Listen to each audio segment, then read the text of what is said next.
পরিবেশের সম্ভব নয়, রুমগুলো ম্যানেজ করবার ব্যবস্থা করবো। নিজ নিজ জায়গা নিয়ে বসেছেন,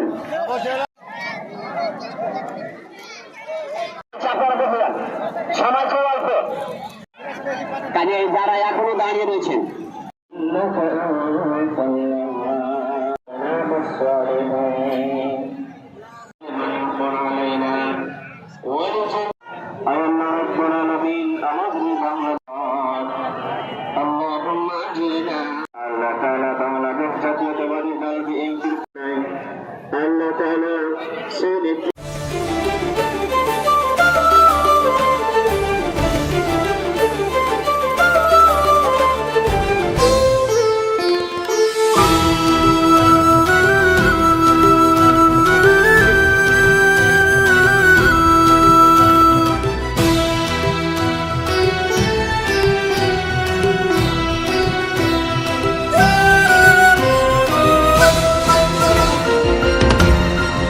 টেকনাফ থেকে তেঁতুলিয়া, রূপসা থেকে পাথুরিয়া, বিশ্বজুড়ে রূপসী বাংলা।